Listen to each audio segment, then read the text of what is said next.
सो अभी तक मैंने आपको मोशन ऑन इंक्लाइंड प्लेन पढ़ा दिया है। आज के इस लेक्चर में मैं पहले थोड़ा सा मोशन ऑन इंक्लाइंड प्लेन आपको रिकैप कराऊंगा, इसके बाद फिर आगे बढ़ेंगे।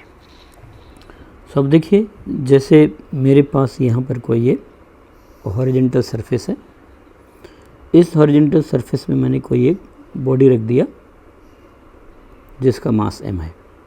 सो दो फोर्सेस लगेंगे, ये वर्टिकल डायरेक्शन हो गई, दिस इज़ वर्टिकल, तो इस वर्टिकल पर ही एक तो ये mg लगेगा और दूसरा इसी वर्टिकल पर नॉर्मल लगेगा, so that is acting on vertical, vertical line है तो वर्टिकल लाइन पर होगी। अब मेरे पास है क्या कि जैसे ये हॉरिजॉन्टल है, ये भी नॉर्मल इसके वर्टिकल था, मैं इसी को उठा करके ऐसे थीटा एंगल से टर्न करना चाहता हूँ। मैंने टर्न कर दिया, ऐसे ये उठा दिया, ये एंगल थीटा हो गया।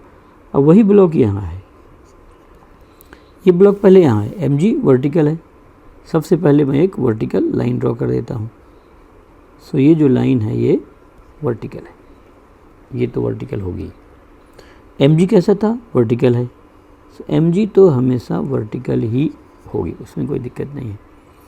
नॉर्मल ये ऐसे था, कॉन्टैक्ट सरफेस के परपेंडिकुलर है, मैंने कॉन्टैक्ट सरफेस को थीटा डिग्री टर्न कर दिया, तो जो मेरा नॉर्मल है वो भी थीटा डिग्री ही क्या करेगा, टर्न कर जाएगा। ये ऐसे हो गया, यहाँ पर आप एंगल खींच सकते हैं। तो ये एंगल थीटा है तो ये वाला एंगल भी कितना होगा, थीटा होगा। क्यों? नॉर्मल ये वाला कॉन्टैक्ट सरफेस था, इस सरफेस को मैंने ऊपर ऐसे घुमा दिया, थीटा एंगल पर टर्न कर दिया, अब ये ऐसे हो गया, यहाँ से ऐसे ले गए तो ये वाला इसे इस एंगल थीटा पर आ गया। तो जो नॉर्मल वर्टिकल था मैंने इसको थीटा डिग्री घुमाया, तो मेरा जो नॉर्मल है वो वर्टिकल कितना डिग्री घूम गया, थीटा डिग्री घूम गया। आप ऐसे भी समझा सकते हैं।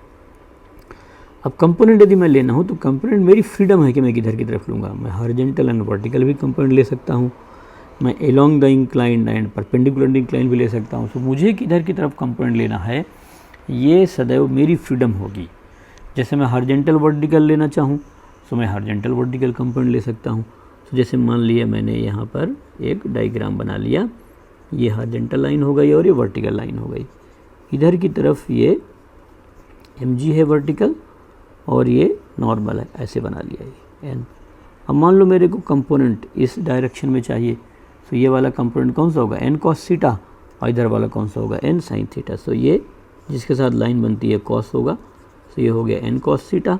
और ये वाला कंपोनेंट जो जहाँ वेक्टर है उसके एक साइड एक कंपोनेंट और दूसरी साइड दूसरा कंपोनेंट होगा हमेशा, तो n sin थीटा हो गया। तो ये मैंने कंपोनेंट्स कैसे लिया, हॉरिजॉन्टल एंड वर्टिकल। mg जो है ऑलरेडी वर्टिकल है, इसलिए उससे कंपोनेंट लेने की अपने को ज़रूरत नहीं है। तो ये तो एक तरीका हुआ कि मैं कंपोनेंट हॉरिजॉन्टल वर्टिकल लेना चाहता हूँ, अभी हमने लिया नहीं, आगे नीड पड़ेगी। कब किधर कंपोनेंट लेना है ये डिसाइड करना बहुत कठिन नहीं होता है, ड्यू टाइम में हम आगे सीखेंगे। दूसरा ये है कि मैं इंक्लाइंड प्लेन और उसके नॉर्मल ले लूँ, तो ये मेरा इंक्लाइंड प्लेन हो गया और ये उसका नॉर्मल कंपोनेंट हो गया, और इधर की तरफ तो मेरा mg जा रहा है, ये यहाँ है mg, ये वर्टिकल है। सो अब मेरे को इधर कंपोनेंट लेना, और एंगल कितना है, थीटा, और ये जो नॉर्मल है ये तो इस प्लेन पर ही है, ये इस प्लेन के परपेंडिकुलर है, this is along the incline and this is perpendicular to incline, तो नॉर्मल तो इंक्लाइन प्लेन के परपेंडिकुलर होगा, और ये जो लाइन है इससे एंगल कितना बना, थीटा, ये बना लिया। अब मुझे इसे कंपोनेंट लिखना है, चूँकि एंगल ये थीटा बना रहा है इसलिए ये कौन सा हो जाएगा, mg cos थीटा। ये सब मैंने आपको समझा दिया है, आप पीछे देख सकते हैं। और mg के एक तरफ एक कंपोनेंट और दूसरी तरफ दोनों, ये जो वेक्टर है वो दोनों कंपोनेंट के बीच में होगा, दोनों रेक्टेंगुलर कंपोनेंट के बीच में होगा, तो mg का एक इधर कर दिया, mg cos थीटा। सो इधर कौन सा होगा, mg sin थीटा, ये हो गया। सो ये जो मैंने कंपोनेंट लिए हैं these are along the incline and perpendicular to line, और यहाँ मैंने क्या लिया, ये हॉरिजॉन्टल लाइन है और ये वर्टिकल लाइन है, तो ये component vertical and horizontal component है। क्योंकि यहाँ पर mg ऑलरेडी वर्टिकल था तो इससे कंपोनेंट नहीं लिया, यहाँ नॉर्मल ऑलरेडी वर्टिकल है तो मेरे को उसे कंपोनेंट लेने की ज़रूरत पड़ी नहीं, क्योंकि ये यदि वो इस लाइन पर है तो उसके 90 डिग्री पर तो उसका कोई कंपोनेंट हो नहीं सकता है वेक्टर का। यदि कोई वेक्टर x में है तो उसका x कंपोनेंट तो होगा, y और z कंपोनेंट 0 होगा।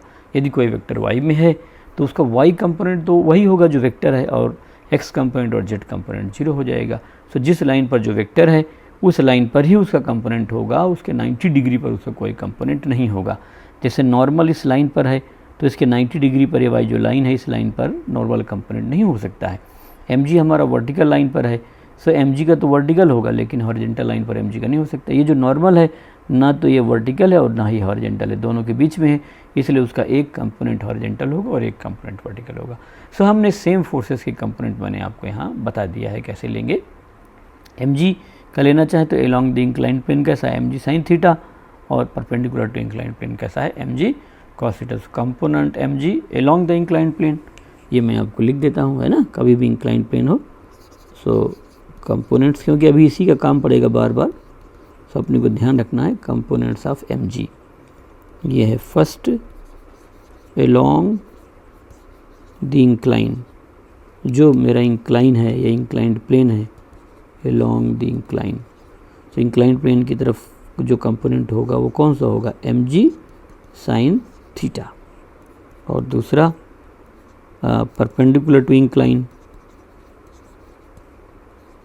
Perpendicular to inclined plane, incline लिख देता हूँ उसको तो सीधे परपेंडिकुलर टू इंक्लाइन, और ये किसकी इक्वल होगा, mg cos थीटा की इक्वल होगा। ये आप ध्यान रख सकते हैं।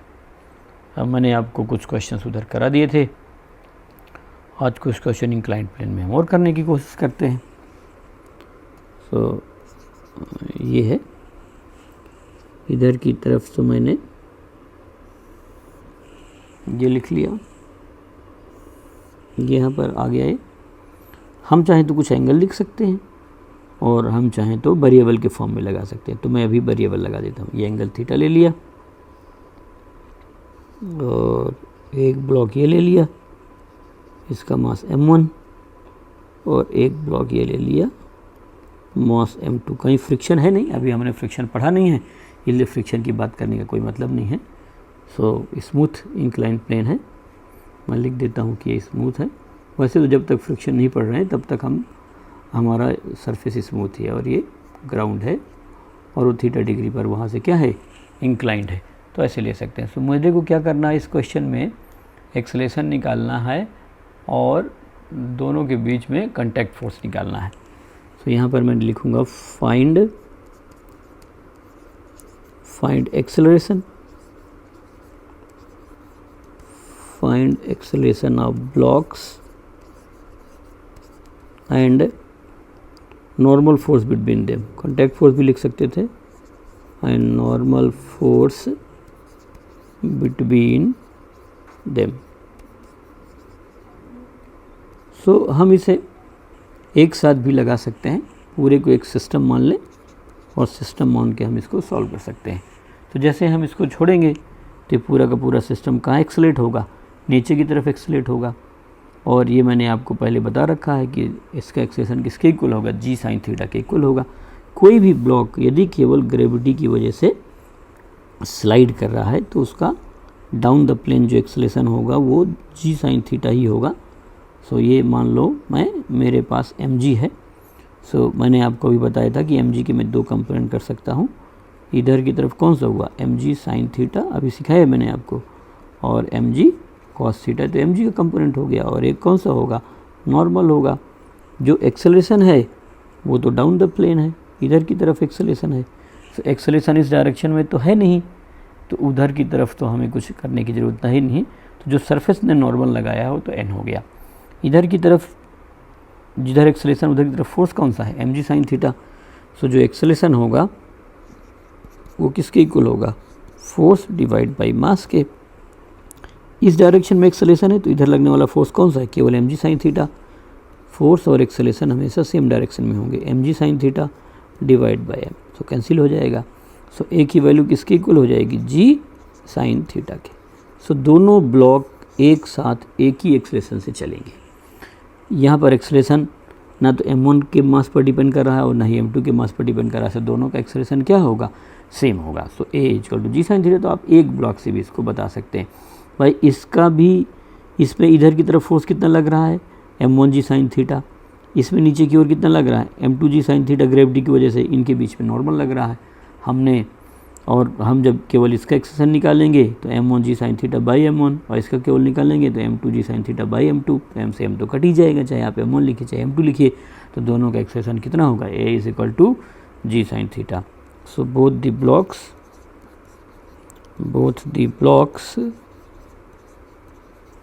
will have same acceleration. Both the blocks will have same acceleration. दोनों ब्लॉक का एक्सेलरेशन क्या होगा, सेम होगा. सो ऐसे हम निकाल सकते हैं. अब एक बार एक्सेलरेशन आ गया तो इनके बीच का नॉर्मल फोर्स हम निकाल सकते हैं. सो एकदम इजी है, कोई बहुत कठिन नहीं है. आप ये बेसिक बात सीख करके लगा सकते हैं. लगाइए, कॉपी में समझिए. अभी आप क्लास 11th में, जल्दीबाजी करने की अपने को जरूरत नहीं है. अपने को बेसिक फंडामेंटल बातें सीखना है. सो हम इस तरीके से बता सकते हैं. मैं आपको नॉर्मल निकालना सिखाऊंगा. सो नॉर्मल के लिए आप कोई भी ब्लॉक ले लीजिए. सपोज मैंने यहाँ पर ये बना लिया और एंगल कितना है, थीटा, और इधर की तरफ मैंने क्या मान लिया है, m1. सो ये पीछे से चूँकि m2 इसको पुश कर रहा होगा तो ये मान लो n1 इस पर नॉर्मल लग गया. और इधर की तरफ कौन सा फोर्स लग रहा है, m1g साइन थीटा. आप बनाना चाहें तो ये बना सकते हैं. यहाँ पर आप चाहें तो इसको ज़रूर बना सकते हैं. सो यहाँ मैंने बना लिया तो कितना हो गया, m1g cos थीटा. और सरफेस का नॉर्मल आप ऐसे बना सकते हैं. बट इधर की तरफ तो कोई एक्सेलेरेशन है नहीं. इस ब्लॉक का एक्सेलेरेशन तो डाउन द प्लेन है ए. सो जिधर एक्सेलेरेशन है उधर ही वाले टोटल फोर्स लेंगे. सो यदि मैं इस पूरे सिस्टम को एक पॉइंट से रिप्रेजेंट कर दूँ इंक्लाइंड प्लेन की तरफ, ये इंक्लाइंड प्लेन है. सो इसमें हो क्या रहा है कि एक फोर्स देखिए इधर की तरफ लग रहा है जिधर एक्सेलेरेशन है, ये m1g साइन थीटा, और इधर ही की तरफ एक नॉर्मल भी लग रहा है. तो इधर की तरफ नॉर्मल भी लग रहा है तो नॉर्मल n1 लग रहा है. और इसी डायरेक्शन में क्या लग रहा है, m1g साइन थीटा लग रहा है. और हमारा जो एक्सेलेरेशन है वो इसी डायरेक्शन में है. बाकी ऊपर वालों को छोड़ दिया. So total force is equal to क्या होता है, मास टाइम्स एक्सेलेरेशन. सो आप यहाँ पर क्या लिखेंगे, m1g sine theta plus n1 is equal to mass times acceleration. तो m इंटू ए आ जाएगा यहाँ पर. ठीक है. सो m1g sine theta plus n1, और आप देखिए ए मैंने उधर बताया था कितना, g साइन थीटा था, g साइन थीटा लिख दिया. तो m1g sine theta, m1g sine theta cancel हो गया. सो n1 इज इक्वल टू 0. सो दोनों के बीच में कोई नॉर्मल फोर्स नहीं लेगा. वो तो हम बिना कैलकुलेट के भी बता सकते थे. बिना कैलकुलेशन कैसे बता सकते थे कि भाई ये वाले ब्लॉक का भी एक्सेलेरेशन कितना है, g साइन थीटा, और इसका भी एक्सेलेरेशन कितना है, g साइन थीटा. दोनों जब ड्रिफ्ट से चलेंगे तो दोनों का एक्सेलेरेशन सेम है, दोनों सेम वेलोसिटी ऑब्टेन करेंगे. जब दोनों की वेलोसिटी सेम है तो दोनों एक दूसरे को पुल और पुश नहीं कर सकते हैं. इसलिए दोनों के बीच में नॉर्मल फोर्स की वैल्यू क्या होगी, 0 होगी. बट हमने पहले अपनी कोई लॉजिक नहीं लगाया, हमने सिंपली इसको सॉल्व करके देख लिया है ना. तो दोनों सेम एक्सेलेरेशन से चल रहे हैं. यदि इसका एक्सेलेरेशन सेम है और दोनों का एक्सेलेरेशन ग्रेविटी की वजह से है, इसका मतलब ये दोनों एक दूसरे पर कोई फोर्स नहीं लगा रहे हैं. यदि फोर्स लगता तो इस वाले का एक्सेलेरेशन ज़्यादा होता और इस वाले का एक्सेलेरेशन क्या होता, कम होता. जब हम फ्रिक्शन पढ़ेंगे तो वहाँ पर आगे चल करके देखेंगे. सो हम इस तरीके से यहाँ पर आराम से बता पा रहे हैं, देखिए, है ना. सो ये पर मैंने आपको बता दिया. अब हम चाहें तो n1 की जगह पर n2 वाला डायग्राम भी बना करके कर सकते थे. आप ये सब डायग्राम बना करके सॉल्व कीजिए. इम्पॉर्टेंट ये है कि हमें पहले चीज़ें सॉल्व करने आए, तब हम आगे कुछ कर सकते हैं. ये m2 है. सो इधर की तरफ कितना हो गया, m2g साइन थीटा, और ये इधर से ये इधर n1 लगा था तो ये इस पर इधर की तरफ से n लगा देगा तो ये n1 हो गया. और इसका एक्सेलेरेशन इस डायरेक्शन में है ही, है ना. सो ये कितना हो जाएगा, mg नीचे है और n1 उधर है. सो मैं इसको कितना लिखूँगा, m2g sine theta minus n1 is equal to m2 into A. So यहाँ हो जाएगा m2g sine theta minus n1 is equal to m2, और a इज इक्वल टू कितना हो जाएगा, g साइन थीटा. सो कैंसिल हो गया.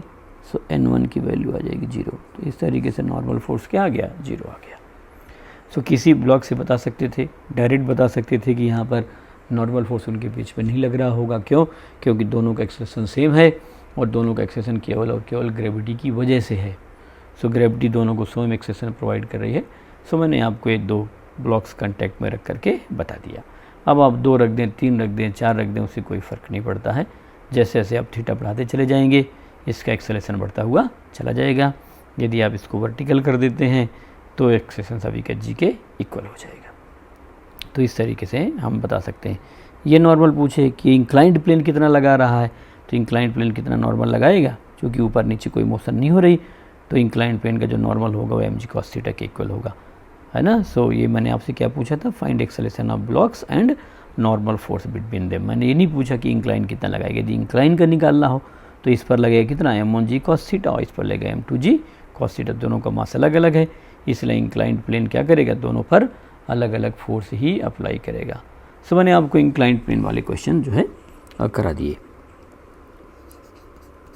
अब आगे जो है एक छोटा सा क्वेश्चन मैं रिकैप के लिए कराऊंगा, जो मैंने आपको पहले करा दिया था, इसके बाद फिर हम अगला एक दूसरा क्वेश्चन देखेंगे। सो मैं क्या करना चाहता हूँ कि यहाँ पर एक इंक्लाइंड प्लेन बना लिया मैंने, ये मेरा इंक्लाइंड प्लेन हो गया। इस इंक्लाइंड प्लेन में सपोर्ट बांध करके मैंने एक पुली लगा दिया है।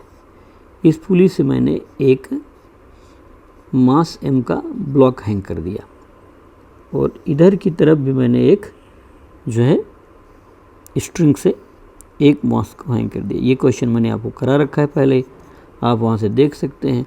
मैंने दोनों का मास m ले लिया। अब यदि मैं आपसे बहुत छोटा सा क्वेश्चन पूछूं कि दोनों जो है मेरे सेम मास के ब्लॉक हैं, तो इनमें से कौन सा ब्लॉक इधर की तरफ जाएगा, सो आपका प्रेडिक्ट करना कठिन नहीं होगा। क्यों नहीं कठिन होगा, किसका एक्सेशन, इस पर mg नीचे की ओर लगेगा वर्टिकल, लेकिन इसमें इधर की ओर कंपोनेंट लगेगा और कितना लगेगा, mg साइन थीटा लगेगा। सो mg के कंपैरिजन में mg साइन थीटा स्मॉलर है, सो इधर वाला लगने वाला फोर्स स्मॉल होगा और इधर वाला लगने वाला ज़्यादा होगा। सो इसका जो एक्सेलेरेशन होगा इस सिस्टम का वो इधर होगा, ये एक्सेलेरेशन ये इधर जाएगा और ये भी जो है इधर की तरफ एक्सेलेरेट होगा। सो मेरे को क्या निकालना है, इस तरह का पहले करा दिया है, दोबारा करा रहा हूँ मैं जिससे आपकी प्रैक्टिस हो जाए। फाइंड एक्सेलरेशन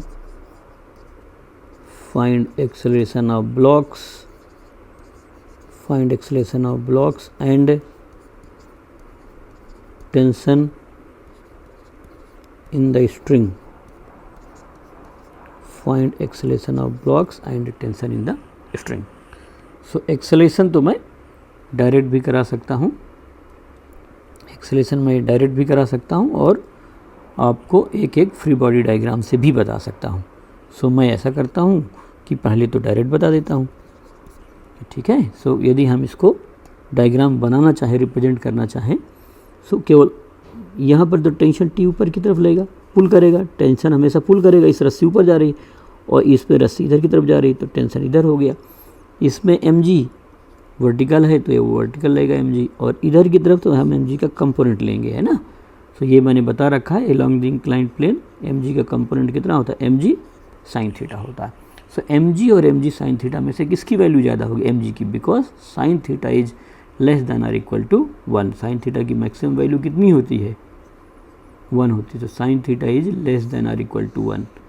1 कब होगा, जब 90 हो। ये अपने को देखने में लगी रहा है कि थीटा 90 नहीं है, इसका मतलब इस केस में ये साइन थीटा 1 से कम है, तो mg को 1 से कम नंबर से मल्टीप्लाई करेंगे तो ये छोटा हो गया। सो ये भी नीचे पुल करेगा mg से, और ये mg साइन थीटा से, तो किसका पुल ज़्यादा होगा, mg का।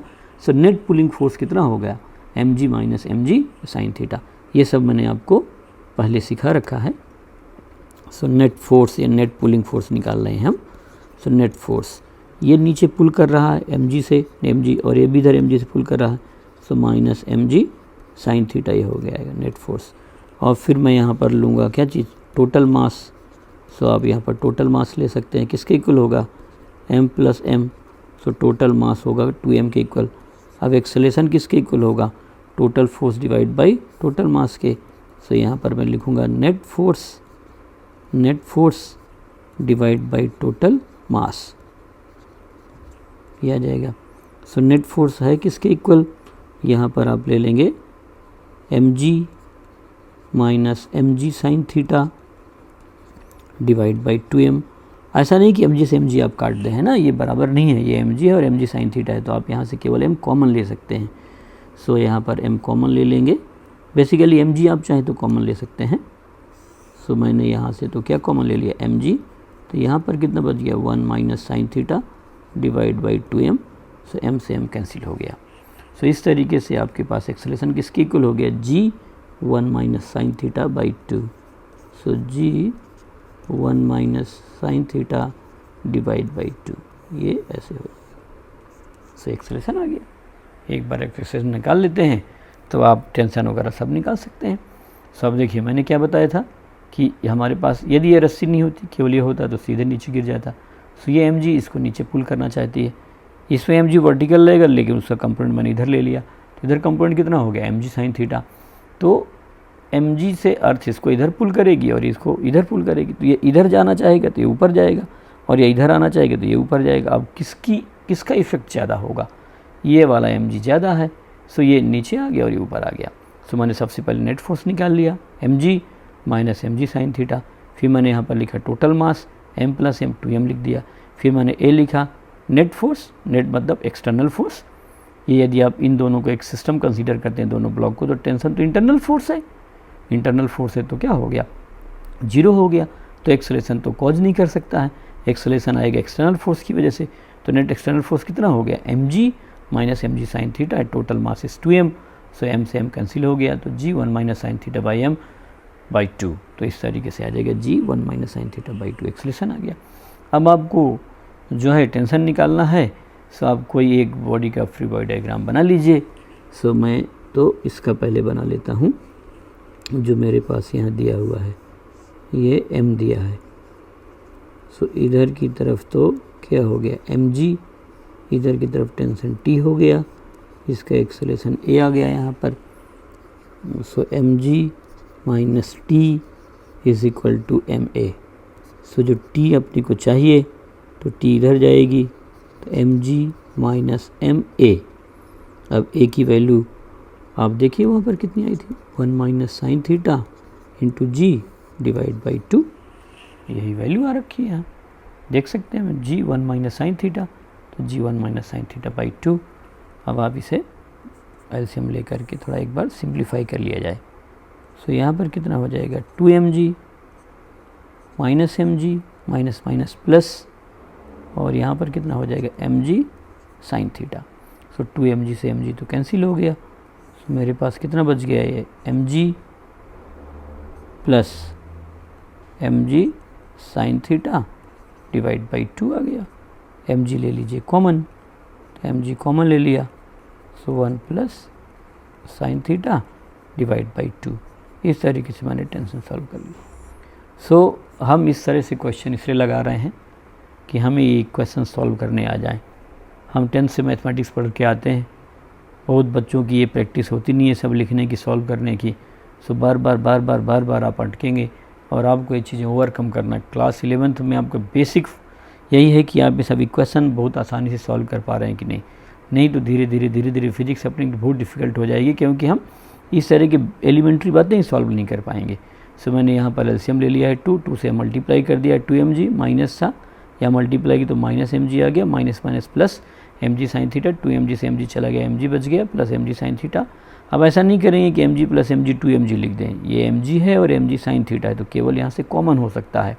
सो मैंने mg को कॉमन ले लिया, तो यहाँ क्या बचा 1 plus sine theta divide by 2। इस तरीके से हम क्या कर सकते हैं, इस पर टेंशन निकाल सकते हैं। सो मैंने आपको जो है इंक्लाइंड प्लेन में ब्लॉक वाले क्वेश्चंस करा दिए।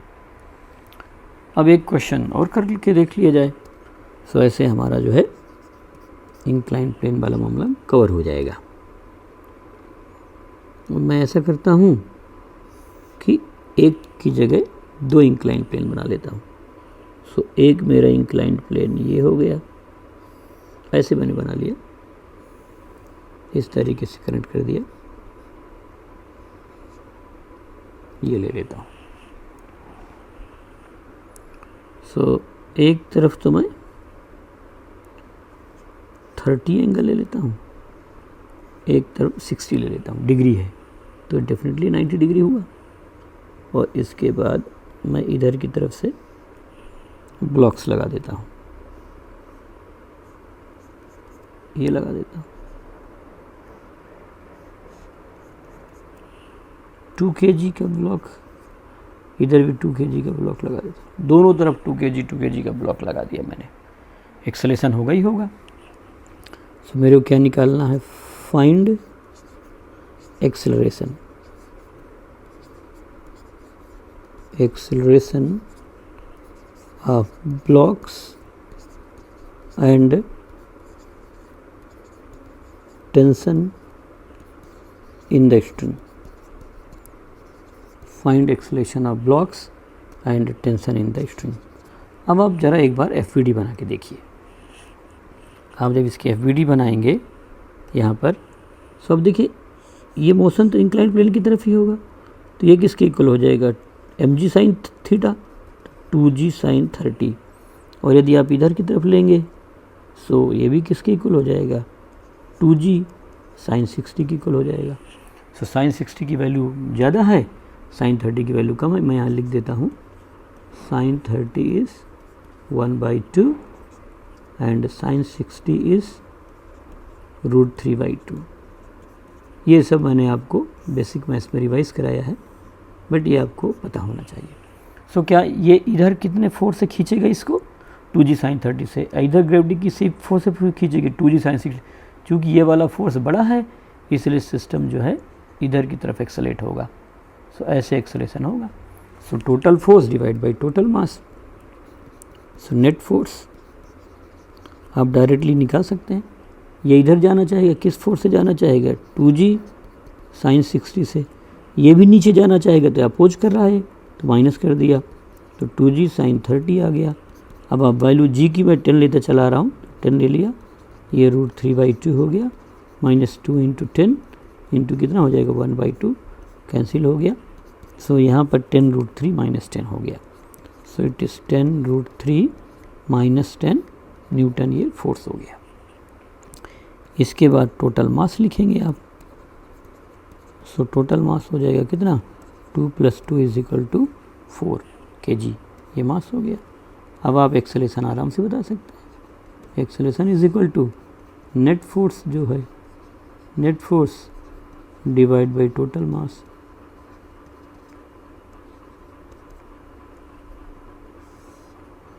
ये हो जाएगा 10 √3 - 10 डिवाइड बाई कितना हो जाएगा, 4 हो जाएगा। ऐसे सॉल्व करके बता सकते हैं। सो 10 कॉमन ले लिया तो यहाँ हो जाएगा 5 √3 - 1 डिवाइड बाई 2। आप चाहें तो √3 की वैल्यू लिख सकते हैं 1.732 और उसको सॉल्व कर सकते हैं। तो आपका एक्सेलेरेशन आ गया। एक्सेलेरेशन निकालने के बाद आप किसी में भी उसके वैल्यू रख करके क्या कर सकते हैं, टेंशन की वैल्यू फाइंड कर सकते हैं। सो आप इस तरीके से नेट से निकाल सकते हैं। नेट वैल्यू नहीं निकालना चाहते हैं तो आप अलग अलग एफबीओडी बना करके सॉल्व करिए, उससे भी आ जाएगा, है ना। दोनों का अलग अलग एफबीओडी बना करके हम सॉल्व कर सकते हैं। अब मैं इधर वाला जो ब्लॉक है इस वाले ब्लॉक के लिए एफपीडी बना देता हूँ। सो अब देखिए यहाँ टेंशन टी है, इधर की तरफ टेंशन टी है ये, और एक्सेलेरेशन इधर है, और इधर की तरफ जो फोर्स है देखिए वो कितना है, फोर्स 2g साइन 30। सो यहाँ पर जो फोर्स है वो 2g साइन 30 है। तो ऐसे मैं इसको बता सकता हूँ, टेंशन टी ऊपर और 2g साइन 30 नीचे की तरफ होगा। अब चूँकि वो ऊपर जा रहा है इंक्लाइन प्लेन में अब के लिए, तो टी की वैल्यू क्या होगी, ज़्यादा होगी, जिधर एक्सेलेरेशन है उसकी वैल्यू ज़्यादा होगी। सो आप देखिए यहाँ पर क्या लिख सकते हैं, t minus 2g sine 30 is equal to 2 × a। क्यों, क्योंकि इसका मास कितना है, 2 है, 2 × a। So t minus 2g की वैल्यू 10 साइन 31/2 × 2। a की वैल्यू मैंने आपको अभी इधर सिखा रखा है, 5 √3 - 1/2। सो यहाँ पर आ जाएगा ये, यदि आप इधर a लेते हैं तो 5 √3 - 1/2, 2 से 2 कैंसिल हो गया, ये यहाँ कैंसिल हो गया। सो जो t की वैल्यू है वो कितनी हो गई, 10 प्लस इधर की तरफ कितनी हो जाएगी, 5 √3 - 5, यहाँ पर कर दिया मैंने। तो t is equal to 5 + 5 √3 newton. √3 की वैल्यू रखना चाहें तो आप रख करके सॉल्व कर सकते हैं।